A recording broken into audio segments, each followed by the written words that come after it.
Hola a todos, bienvenidos nuevamente a mi canal de YouTube, encantados de tenerles por acá. Como lo prometido es deuda, en el último video les había dicho que íbamos a hablar en el día de hoy de los secretos de la ONAT. Por aquí vamos a estar conversando un poquito sobre algunas cosas que quizás no conozcas sobre la administración tributaria, pues no te despegues del asiento que aquí vamos.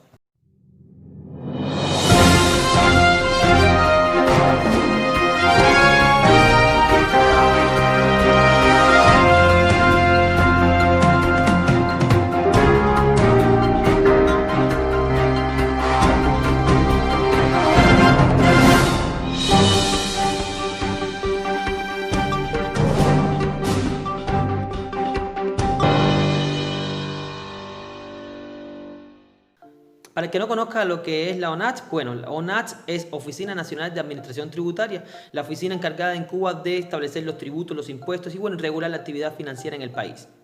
Pues sí, como le decía, hay cosas que la ONAT no quiere que tú sepas. No son secretos de Estado, digamos, hay cosas que incluso puedes suponer. Quizás fuiste contribuyente en Cuba, quizás lo eres todavía, me estás viendo o tienes pensado montar un negocio en Cuba, pues bueno, quédate por acá para que puedas aprender un poquito sobre el tema y también conozcas qué está pasando dentro de la ONAT. Lo primero que todo quisiera remontarles al año 2010 con la explosión del trabajo por cuenta propia en Cuba. Veíamos en todas las esquinas cafeterías, restaurantes, taxis, cocheros. El trabajo por cuenta propia había sido una explosión dentro de la sociedad cubana y para bien, nada para mal. Sin embargo, la felicidad en casa del pobre no dura mucho, pues la ONAT había decidido establecer determinaciones de deudas por las declaraciones que existían en las declaraciones juradas. ¿Qué son las declaraciones juradas? Pues bueno, la declaración jurada es la declaración de impuestos sobre ingresos personales que se hace una vez al año. Por lo general se hacen entre enero y abril, en el cual se va a llenar una planilla llamada DJ07 para el trabajo por cuenta propia, en este caso porque también están los artistas que hacen su declaración jurada de diferente manera. Y bueno, aquí estaba el gran problema. Para darle una pequeña retrospectiva, es que la ley número 113 del sistema tributario que se declaró en el año 2012 estableció 19 impuestos. En el día de hoy vamos a estar analizando el impuesto sobre ingresos personales, que es el que atiene a los trabajadores por cuenta propia. Existieron muchas circulares internas. Las circulares internas no son para conocimiento de las personas, en este caso de los contribuyentes, sino que quede internamente entre los trabajadores de la ONAT para poder así aclarar dudas que emanaban de las resoluciones, digamos casi así como lagunas jurídicas.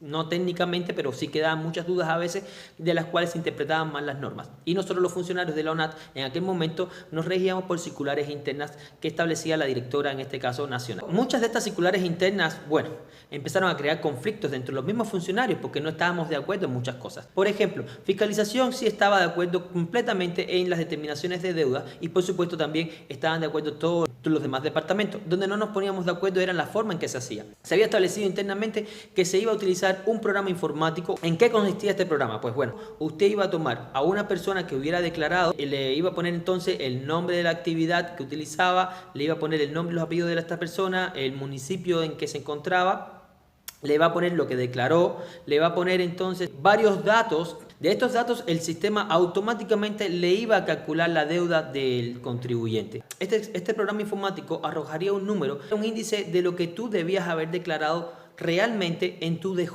o sea, en tu declaración jurada. Y si en todo caso salía un número negativo, pues bueno, esta iba a ser la cifra en la cual se te iba a determinar la deuda a través de una resolución firmada por la directora de la ONAT. Muchas personas realmente se preguntaban, o sea, contribuyentes que tenían cafeterías, que tenían negocios, los boteros sobre todo fueron los más afectados. Decían, ¿de dónde me hacen la deuda si jamás me han revisado? Lo normal es que se acercara a algún funcionario de la ONAT a tu domicilio fiscal o local o negocio y te hiciera una revisión, aunque sea una vez al año, 2 veces al año. Sin embargo, en el decreto 308 de la ONAT, el manual de normas y procedimientos para complementar la ley 113 del sistema tributario, se establecen las bases para las determinaciones de deuda.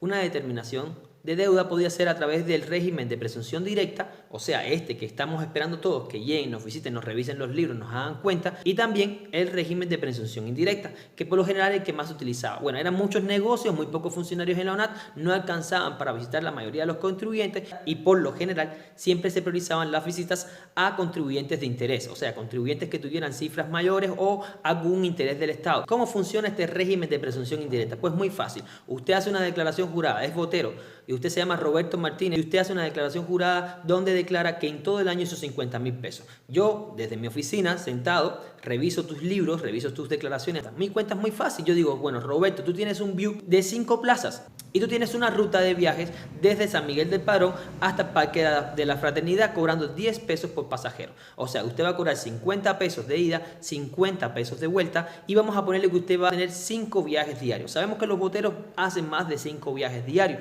Entonces, quiere decir que usted en un día, 5 viajes diarios, o sea, de ida y vuelta, está haciendo 500 pesos. Supongamos que Roberto no trabaja los 30 días. O sea, Roberto va a trabajar 20. Digamos que tuvo algún problema con el carro, se le rompió, tuvo que chapistear. Bueno, trabajó 20 días. 500 pesos por 20 días nos arroja una cifra de 10.000 pesos. Por otro lado, supongamos que no trabajaste los 12 meses, trabajaste 10. Te ponemos a tu favor 2 meses.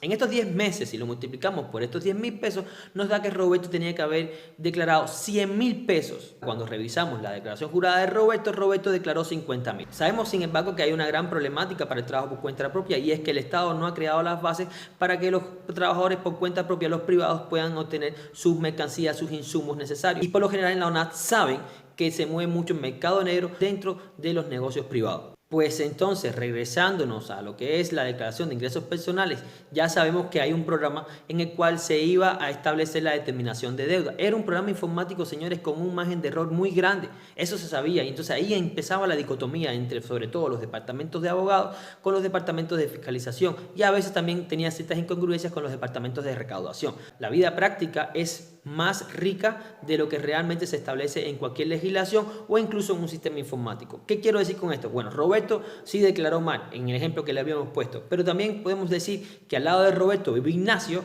Ignacio también tiene un carro y es botero, pero Ignacio tiene 60 años y tiene enfermedades como la diabetes, marcapaso y demás, y entonces no puede tener el mismo régimen laboral que tiene Roberto. Ignacio, ese señor mayor adulto que ya es retirado, solamente digamos que da 4 o 5 viajes y con eso él vive. Cuando le pasen entonces por el sistema informático, le va a arrojar la misma deuda de la que le arrojó Roberto. Esto que por supuesto no es nada justo, o sea, que no puedes poner en un mismo saco a todos los contribuyentes y eso la ONAT lo sabía, pero muchos de los funcionarios en las altas esferas no querían aceptar la equivocación.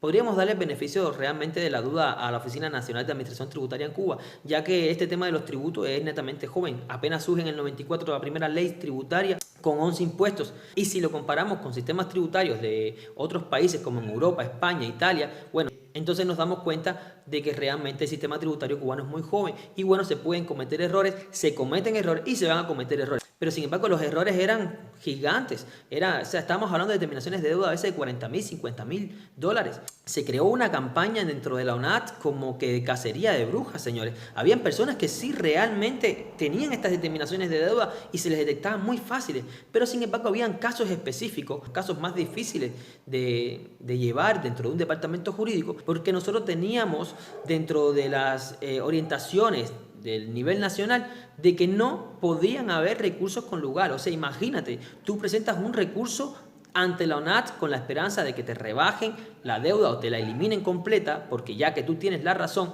y entonces la orientación era no pueden haber recursos con lugar y se cometieron muchísimas, pero muchísimas injusticias.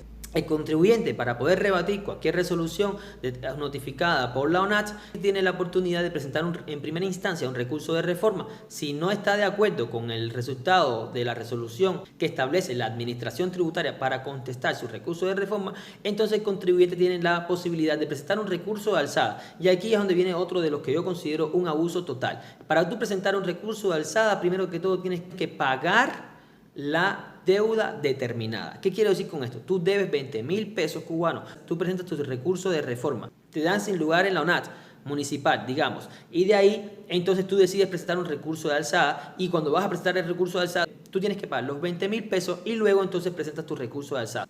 Imagínate, si es sin lugar, no te van a devolver el dinero y ya perdiste entonces el recurso de alzada. Entonces, ¿qué te queda después de un recurso de alzada? Pues bueno, te queda entonces un proceso excepcional de revisión ante la jefa de la ONAT o del Ministerio de Finanzas y Precios, según la competencia del recurso presentado, y por otro lado tenías entonces la vía judicial. Realmente era agobiante la vía administrativa. La gente prefería ya llegar a juicio, poner una demanda en contra de la ONAT, pero lo que pasaba aquí es en la otra parte del secreto. La ONAT es un organismo del Estado y por ende también también lo son los tribunales, la fiscalía, y todos responden a un Partido Comunista de Cuba, en el cual se estableció en el artículo número 5 de la Constitución de la República, que es el órgano principal, el órgano rector de la sociedad cubana. Así que con estas declaraciones, ¿qué puedes esperar tú a cambio? Todas las personas que presentaban demanda en contra de la ONAT en el sistema judicial cubano, la mayoría iban a perderla. De más está decirles, señores, estas determinaciones de deuda fueron pesadillas. Y hay una última cosa que es muy importante que conozcan, es que los impuestos van a cumplir una función reguladora. Estos van a dar cumplimiento al lineamiento del Partido Comunista de Cuba,